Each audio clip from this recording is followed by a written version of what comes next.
Вітаю вас, у эфіры Рацыя. Мы выстаўляем гэтае відэа, а Пуцін зноўку спяшаецца ў Менск сустракацца з Лукашэнкам. Толькі што сустракаліся на мінулым тыдні на саміце АДКБ ў Астане. Пра ўсё маглі перамовіцца. Ну там запалохвалі еўразвяз, новай магутнай зброі арэшнік, б'е як ядзерная, радыяцыю не распаўсюджвае, все, малатком скляпалі, зброя ёсць, у Беларусь можам даставіць. Ну, пра ўсё маглі з Лукашэнкам перамовіцца. Навошта ты ляціш у Менск? Што вы ўвогуле плануеце? І тут я хачу звярнуцца да людзей, якія думаюць, што у Беларусі ўсё прадказальна, з выбарамі, усё будзе стабільна, нічога асаблівага адбывацца не будзе. А не, нешта рыхтуецца і нешта пачнецца. А што можа пачацца, я хачу раскласці па паліцах у гэтым відэа. У Крамля сур'ёзныя планы на Беларусь. Беларусь іхная казырная карта у самы вырашальны момант. І ў кантэксце геапалітычнага процістаяння паглядзіце ўвогуле, што адбываецца. Якія навіны з Сірыі. Трамп і Эрдаган змовіліся, спрабуюць выштурхнуць Сірыі, важная дзяржава, пра расійскія сілы. Глядзіце, што адбываецца ў Грузіі, палітычная дэстабілізацыя. Пра дэмакратычныя сілы спрабуюць рэваншавацца з прарасейскімі, і ўсё это просто так не скончыцца. Ва ўкраіне сітуацыя складаная, ну, як бы это дзіўна не гучала, это можа сыграць і ў плюс. Калі сітуацыя стане крытычнай, Захад будзе вымушаны радыкальна дзейнічаць, гэта нам і патрэбна. Што адбываецца ў Карэі? Я казаў пра гэта яшчэ год таму, што Карэя можа палыхнуць.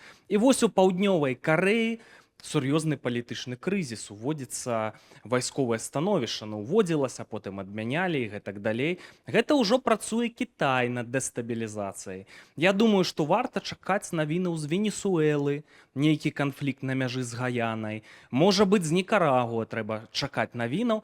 Дык вось, на палітычнай мапе свету Беларусь будзе мігцець яшчэ больш яркай, чырвонай лямпачкай і ўжо вельмі хутка, таму што якія планы ў Крамля на Беларусь, я пра гэтыя планы казаў яшчэ год таму. Нішто пакуль не спраўдзілася, але час надыходзіць для рэалізацыі гэтых падступных планаў. Мы лічым, што гэта могуць быць сур'ёзныя правакацыі з беларускай тэрыторыі. Якія правакацыі? Ці гэта ўдары балістычнымі ракетамі? Вось гавораць жа пра гэты арэшнік. Ці гэта ўдары тактычнай ядравай зброяй з мэтай напалохаць Захад? У Крамля ж вельмі просты план скарыстаць Беларусь па поўнай, падставіць, а потым яшчэ і анексаваць. Ці гэта вайсковая правакацыя? Ну нібыта гэта нелагічна, нібыта няма канцэнтрацыі войскаў, але нейкая правакацыя дэстабілізаваць, скажам, Латвію ці Літву, і такое можа пачацца. Альбо распаліць канфлікт на беларуска-украінскай мяжы, каб адцягнуць сілы украінцаў. Гэта ж відавочна, у украінцаў вельмі сур'ёзныя праблемы з чалавечым рэсурсам. Вось самы час для такіх вось правакацый. Адпаведна, і наступствы для Беларусі могуць быць непрадказальныя. Гэта могуць быць і ўдары па Беларусі, гэта могуць быць вайсковыя сцэнары, сур'ёзная заваруха, а вайна — это час вельмі непрадказальны. Але ёсць альтэрнатыўны сцэнар, што Пуцін рыхтуе ў Беларусі. Лукашенко і ягоны рэжым, яны ведаюць, што наперадзе сур'ёзная эканамічная дэстабілізацыя, проста неймаверная, горш, чым у пачатку 90-х. Гэта здарыцца, калі Трамп абваліць сусветныя цэны на нафту, а Трамп дзейнічае рашуча. Паглядзіце, як ён размаўляе нават з хаўруснікам Трудо. Хоць Трудо — гэта проста ўвасабленне леваліберальнай палітыкі. Кажа, не трэба сядзець у нас на карку, нейкі там беспошліны ўвоз тавараў. Калі хочаце беспошліна, уваходзьце 2 штатамі ў Злучаныя Штаты Амерыкі, і ўсё, і вся размова. Такая жорсткая вельмі рыторыка. То і з гэтымі цэнамі на нафту, нафтавае лобі, абсалютна ён можа ўсё рэалізаваць. І тады ў Расіі это гучны абвал, проста галеча. Тут жа эфект на Беларусь, абвал, дэстабілізацыя ў Беларусі. І што ты зробіш у этой сітуацыі? Ніякі план Маршала не ўратуе. Людзі ў Беларусі зараз такая мода ў Менску купляць кітайскія электракары, кажуць, хорошая машына. Дык у хуткім часе купіць такі электракар будзе гэтак жа магчыма, як новы Боінг. Такая вось будзе непад'ёмная цана. А некаторыя экспартаваныя ў Беларусь тавары людзі будуць у краме на іх глядзець як на вазу егіпецкага фараона ў музеі, што вельмі дорага і немагчыма купіць. Вось што можа чакаць Беларусь. И все, Беларусь под санкциями, что робить? Вот это момент перакидываться на бок Трампа. Другое, что сведчыць, что Лукашенко мае падобныя планы. Вы ж помните визит до Алиева. Алиев таварышуе з Трампам, но это ж відавочна прасіў пагаварыць з Трампам, датычна яго, я на ўсё гатовы. Візіт Лукашэнкі ў Пакістан, так? Звяртаўся да прэм'ер-міністра, старэйшы брат, відавочна пра нешта яго прасіў. Дык вось там Лукашенко выступіў як двайны агент, з аднаго боку гутарыў пра тое, каб перацягнуць Пакістан на бок восі зла. Бо ў кантэксце такой трэцяй сусветнай вайны Пакістан важная дзяржава, 5-я па насельніцтве ў свеце, мае ядравую зброю, а тое, што было кулуарна, Лукашенко ведае, што да пакістанцаў будуць звяртацца людзі Трампа. Вось пагаварыце, пагавары, мой старэйшы брат, так жа ён толькі, нават Пуціна так не называе, дарэчы. Пагавары наконт мяне з Трампам, я на ўсё гатовы. Пуцін, канешне, бачыць гэтыя тэндэнцыі. У 2020 годзе ім удалося взяць Беларусь пад стратэгічны кантроль, Лукашенко стаяў на чацвярэньках, і зараз яны так не дапусцяць, не хочуць дапусціць вось гэтага дрейфа зноўку ў бок захада. І Пуцін плануе дэстабілізаваць Беларусь, і ў яго ёсць для гэтага толькі адзін інструмент, вось меркаванне грамадскага дзеяча, аналітыка Сергея Бульбы. Пакуль Лукашенко рыхтуе ўсё-такі свае выбары. Гледзячы па тым, як рыхтуюцца ўсе сілавыя структуры, то ўзнікае ўражанне, што это не выбары, а нейкая спецаперацыя. У 2020 годзе пагаворваюць, што ён абяцаў ледзь не здароўем дзяцей, кляўшы, што ён не будзе больш вылучацца на пост прэзідэнта. Зараз ён даў Маскве зразумець у тым жа шарыштам намеснікаў Мазепіна, якія прыязджалі ў Мінск. То бок ён даў зразумець, што ніякіх гульняў, ніякіх новых праектаў а-ля Бабарыка чи падобнае ён не дапусціць. У Маскве гэты сігнал адсачылі, адфільтравалі. Глядзіце, калі разглядаць адну з такіх вельмі верагодных версіяў, што 2020 год быў ўсё ж такі інспіраваны ў Маскве, то зараз Масква разумее, што пайсці тым жа шляхам яна ўжо не здольная. То бок няма ні часу на разгойдванне сітуацыі, няма магчымасці на стварэнне такой грамадскай актыўнасці, як это было створана ў 2020 годзе. То бок застаецца што? Застаецца праводзіць для дэстабілізацыі сітуацыі, калі Масква ў гэтым зацікаўлена, каб зноўку Лукашенко прымусіць пайсці да Масквы на паклон, застаецца рабіць нейкія тэракты, нейкія аперацыі такога ж узроўню для таго, каб у Беларусі захісталася дзяржаўная машына. Але ж не для таго, каб яе заваліць, а менавіта для таго, каб паказаць Лукашенку чарговы раз, што ўсё ж такі ён слабы. Таму што Масква задумляе, халерах ведае, што ў іх у галаве. Ну, тое, што людзі ў Беларусі выйдуць з нейкімі пратэстамі, гэта немагчыма ўмовы канцлагера, толькі калі паспрыяе Расія, так? І выйдзе 5-я калона, а 5-ю калону падтрымаюць нейкія падраздзяленні сілавікоў у Беларусі, ўжо падрыхтаваныя, так, да двайной дзяржаўнай здрады. Спачатку беларускаму народу здрадзілі, а потым і гаўляйтару Лукашэнку. Нейкі такі сцэнар. Ну, все адно ж яны сустракаюцца кожны месяц з Пуцінам. Ну, я радзей у супермаркет езжу. Ну, няўжо ты думаеш, што ў іх там не ўсё схвачана? Не, відавочна. Я таму і кажу, што Расія зараз у іх застаецца толькі адзін сцэнар. Яны не здольныя зараз стварыць шырокі грамадскі рух ніякі, то ў іх застаецца разгойдваць сітуацыю толькі такім чынам, нейкім узброеным тэрарыстычным невялічкамі групкамі, ўсё. Больш у іх варыянтаў ніякіх няма.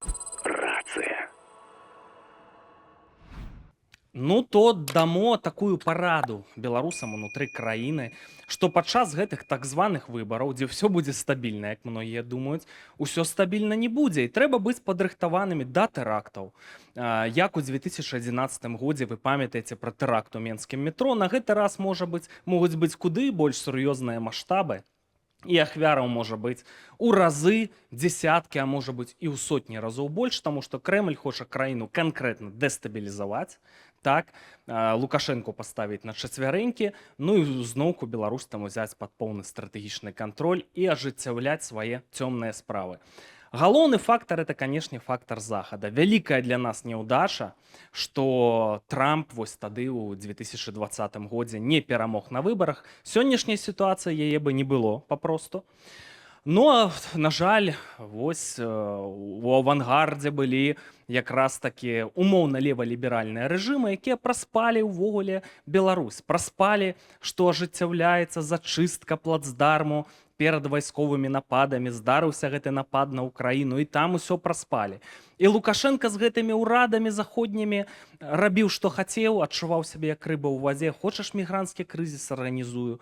І не баяўся ж адказнасці.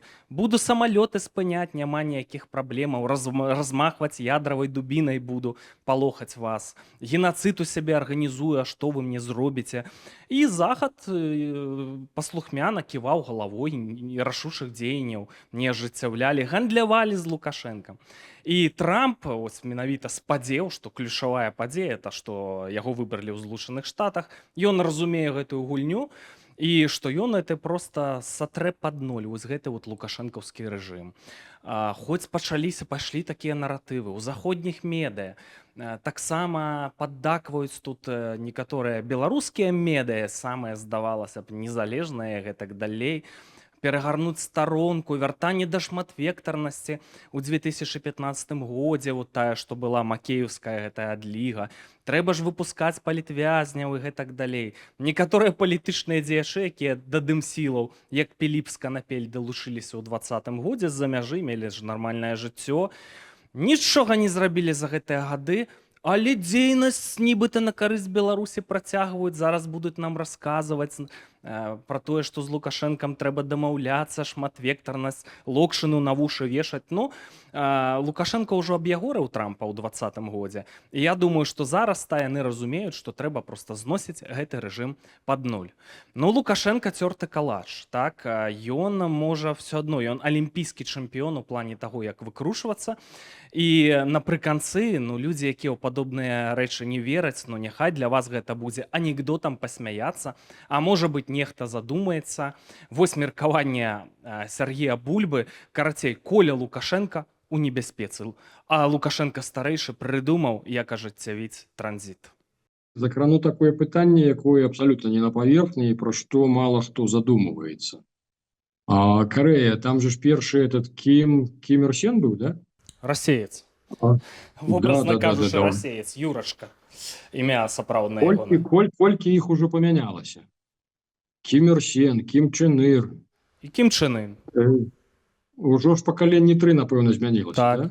Да. Але ж пры гэтым, як бы так, энергаінфармацыйнае поле у вот этому утварэнні КНДР, яно застаецца адным і тым же, да? Нічого не мяняецца. Вот такое ўражанне, што памятаеш егіпецкую міфалогію, нам заўсёды расказвалі, што першым егіпецкім царстве там гэтыя фараоны царавалі там по 700 гадоў, по 1000 гадоў.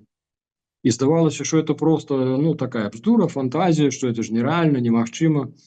А это магчыма на тым узроўні, калі вот, дух перамяшчаецца з аднога цела ў другое. То бок сёння вот гэты самы Кім Ір Сен зайшоў у свайго сына, потым у свайго ўнука. І то бок для краіны нічого не мяняецца, для поля нічого не мяняецца. І таму можна сказаць, што кіруе да адзін і той же персонаж. Так вот, наколькі Лукашенко, глядзі са сваімі вот этими зменамі, ён же ж пад Колю нават падладзіў свой дзень нараджэння. І Коля зараз гаворыць, што ён абсалютная копія свайго бацькі.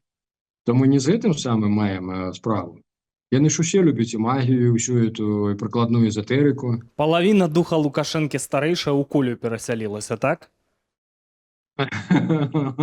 Ну, я так разумею, у Колю нічого, у сэнсе, у Віцю нічого не перасялялася, а вот, магчыма, ён разлічвае, што гэты самы персонаж, а вот гэты самы душ, што ён, гэты дземанок, ён пяройдзе да Колі, ці што? Я не здзіўлюся, калі ён на гэта разлічвае. Я калісьці ў Беларусі сутыкаўся, калі яшчэ мог жыць на пачатку 2000-х у Беларусі, я сустракаў некалькі чалавек. Лукашенко, калі быў дэпутатам, ён аб'ездзіў усіх гэтых народных цэліцеляў беларускіх. І адзін з іх мне хваліўся, кажа, вот глядзі, вот гадзіннік сейка мне вот Лукашенко асабіста падарыў. То бок ён аб'ездзіў усіх, заручыўся падтрымкай кожнага з іх. Пабяцаў, што ён якраз хоча збудаваць краіну для народа вельмі справядлівую, заручыўся іхняй падтрымкай. І потым ён же ж у нас Лукашенко быў ганаровым прэзідэнтам таварыства Тэра Гуманіка Рэйкі. Рэйкі это чыстая, да, это работа з энергіямі, да. То бок усё это ён цудоўна разумее, усім это ён карыстаецца. Ну, з падобных меркаванняў, магчыма, дзе хто будзе рагатаць, але чыноўнікі, якія сутыкаліся з Лукашэнкам, скажам, напрыканцы 90-х год, яны прыгадваюць, што падчас нарадаў адбываліся нейкія дзівосныя рэчы, што яны баяліся гэтага Лукашэнку страшна, выходзілі выціснутыя як лімоны, а ў суседніх кабінетах нейкія ведзьмы, ведзьмакі, экстрасэнсы, нейкія, карацей, дзіўныя рэчы, што Лукашенко надае вялікую ўвагу духоўнаму свету, вось гэтае процістаянне сілаў цемры са святлом, і зразумела, на якім баку тут Лукашенко. Таму ён сябе дыскамфортна адчувае, скажам, у праваслаўных храмах, цяжка яму перахрысціцца, хоць яны гэтыя храмы пераўтварылі ў інструмент, які абслугоўвае дыктатараў-сатаністаў. 2025 год, сябры. Абсалютна, я мяркую, будзе гістарычны год для Беларусі. Працэсы пойдуць, тыя, хто не верыць, думаюць, што ўсё застанецца як ёсць. Гэта вялікая памылка. І катаклізмы, сцэнары, якія мы апісваем, эканамічны то ўвогуле 100%, што эканамічны абвал цалкам рэальны. Ну і вайсковыя сцэнары, на жаль, усё гэта можа адбыцца. Будзем сашыць за працэсамі, заставайцеся разам з рацыяй.